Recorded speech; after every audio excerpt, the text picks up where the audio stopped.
ಬಿಜೆಪಿಯ ಪ್ರಶ್ನಾತೀತ ನಾಯಕ ಪ್ರಧಾನಿ ನರೇಂದ್ರ ಮೋದಿಯವರು ಕಳೆದ 10 ವರ್ಷಗಳ ಕಾಲ ಒಂದೇ ಒಂದು ಪತ್ರಿಕಾಗೋಷ್ಠಿ ಕರೆಯಲಿಲ್ಲ. ಪತ್ರಕರ್ತರ ಪ್ರಶ್ನೆಗಳನ್ನು ಎದುರಿಸಲಿಲ್ಲ, ಉತ್ತರವನ್ನೂ ಕೊಡಲಿಲ್ಲ. ಪ್ರಜಾಸತ್ತೆಯ ಮೂಲ ಉದ್ದೇಶವೇ ಪ್ರಶ್ನೆ ಮಾಡು, ಉತ್ತರ ಪಡೆ. ಪ್ರಶ್ನಿಸುವ ವಿವೇಕವನ್ನು ಕಳೆದುಕೊಂಡ ಸಮಾಜ ಸಾಂಸ್ಕೃತಿಕವಾಗಿ ಜಡ್ಡು ಕಟ್ಟಿ ಹೋಗಲಿದೆ. ಜಡ್ಡಾಗದ ಜನ ಈಗಲಾದರೂ ಪ್ರಭುತ್ವವನ್ನು ಪ್ರಶ್ನಿಸಬೇಕಾಗಿದೆ.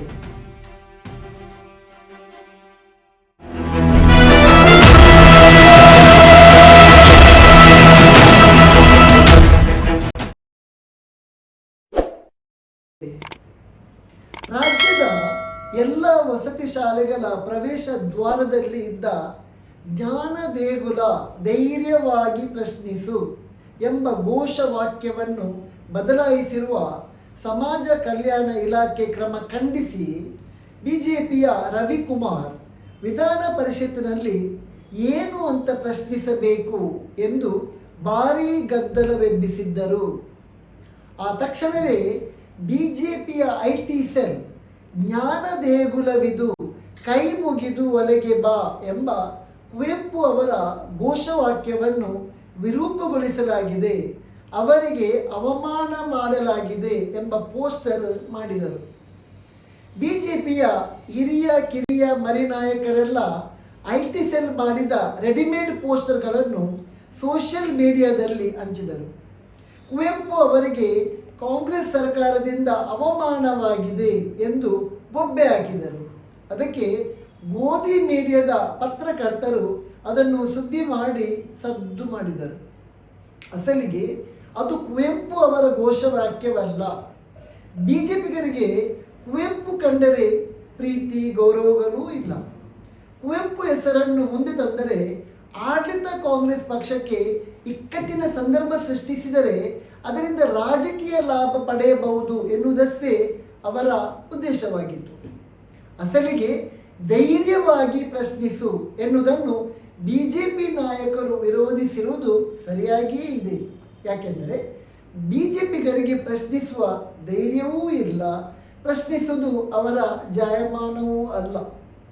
ರಾಜ್ಯದಿಂದ ಆಯ್ಕೆಯಾಗಿರುವ 27 ಬಿಜೆಪಿ ಸಂಸದರು ರಾಜ್ಯದ ಪರ ವಕಾಲತ್ತು ವಹಿಸಿ ತೆರಿಗೆ ವಂಚನೆ, ಬರ ಪರಿಹಾರ, ನಿರುದ್ಯೋಗ, ಬೆಲೆ ಏರಿಕೆ, ಹಿಂದಿ ಏರಿಕೆ, ಅಮೂಲ್ ವಿಲೀನ, ಕನ್ನಡದ ರಾಷ್ಟ್ರೀಯ ಸ್ಥಾನಮಾನ, ಅನುದಾನಕ್ಕಾಗಿ ಧೈರ್ಯವಾಗಿ ಪ್ರಶ್ನೆ ಮಾಡಿದ್ದಿದೆ. ಕೊನೆಯ ಪಕ್ಷ ಪ್ರಧಾನಿ ನರೇಂದ್ರ ಮೋದಿಯವರನ್ನು ಭೇಟಿ ಮಾಡಿ ಮನವಿ ಮಾಡಿಕೊಂಡಿದ್ದಾದರೂ ಇದೆ. ಬದಲಿಗೆ ಬಿಜೆಪಿಯ ಪ್ರಶ್ನಾತೀತ ನಾಯಕ ನರೇಂದ್ರ ಮೋದಿಯವರೇ ಕಳೆದ 5 ವರ್ಷದಲ್ಲಿ ಒಟ್ಟು 1354 ಗಂಟೆ ಅಧಿವೇಶನ ನಡೆದಿದೆ. ಅದರಲ್ಲಿ 9 ಲೋಕಸಭಾ ಸದಸ್ಯರು ಅಧಿವೇಶನಕ್ಕೆ ಹಾಜರಾಗಿದ್ದಾರೆ. ಒಂದೇ ಒಂದು ಪ್ರಶ್ನೆಯನ್ನು ಕೇಳಿಲ್ಲ. ಆ 9 ಸದಸ್ಯರಲ್ಲಿ 4 ಕರ್ನಾಟಕದ ಸಂಸದರು ಎಂದಿದ್ದಾರೆ. ಆ 9 ಮಹಾಮಹಿಮರಲ್ಲಿ 4 ಸಂಸದರು ಉತ್ತರ ಕನ್ನಡದ ಅನಂತಕುಮಾರ್ ಹೆಗಡೆ, ಬಿಜಾಪುರದ ರಮೇಶ್ ಜಿಗಜಿಣಗಿ, ಬಳ್ಳಾಪುರದ BN ಬಚ್ಚೇಗೌಡ ಮತ್ತು ಚಾಮರಾಜನಗರದ ವಿ ಶ್ರೀನಿವಾಸ್ ಪ್ರಸಾದ್ ಕರ್ನಾಟಕದವರೇ ಆಗಿರುವುದು ನಾಡಿನ ಮತದಾರರ ದೌರ್ಭಾಗ್ಯ. ಇವರನ್ನು ಆಯ್ಕೆ ಮಾಡಿ ಸಂಸತ್ತಿಗೆ ಕಳುಹಿಸಿದ ಮತದಾರರು ಇವರು ನಮಗೆ ಬೇಕಾ ಎಂದು ಪ್ರಶ್ನಿಸಿಕೊಳ್ಳುವ ಅಗತ್ಯವಿದೆ. 5 ವರ್ಷಗಳ ಕಾಲ ಪ್ರಶ್ನೆ ಕೇಳದೆ ಕ್ಷೇತ್ರವನ್ನು ಕತ್ತಲೆಯಲ್ಲಿಟ್ಟ ಸಂಸದರಿಗೆ ಸೂಕ್ತ ಮರ್ಯಾದೆ ಮಾಡಬೇಕಾಗಿದೆ. ಈ 4 ಸಂಸದರಲ್ಲಿ 3 ಶ್ರೀನಿವಾಸ ಪ್ರಸಾದ್, ಜಿಗಜಿಣಗಿ ಮತ್ತು ಬಚ್ಚೇಗೌಡ ವಯಸ್ಸಾಗಿ ನಿವೃತ್ತಿಯ ಅಂಚಿನಲ್ಲಿದ್ದಾರೆ. ಇವರಿಗೆ ಯಾವ ಪಕ್ಷವಾದರೂ ಯಾರು ಪ್ರಧಾನಿಯಾದರೂ ಏನು ಆಗಬೇಕಾಗಿದ್ದಿಲ್ಲ.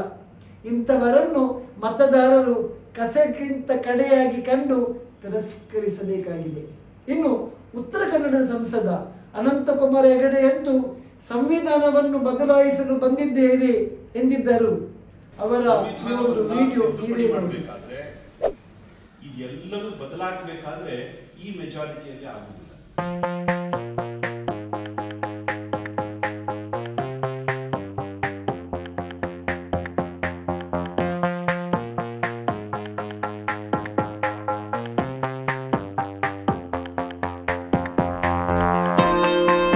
और ये संकल्प है अब की बार 400 पार, अब की बार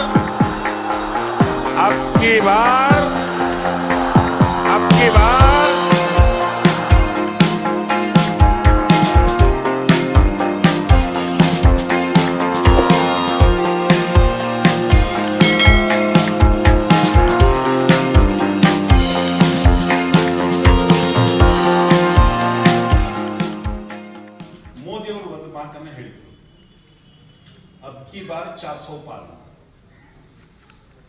ಈ ಬಾರಿ 400ಕ್ಕೂ ಹೆಚ್ಚು ಸೀಟನ್ನು ಗೆಲ್ಲಬೇಕು ಅಂತ ಅವ್ರು ಹೇಳಿದ್ದಾರೆ. ಯಾಕೆ 400? ಯಾಕೆ?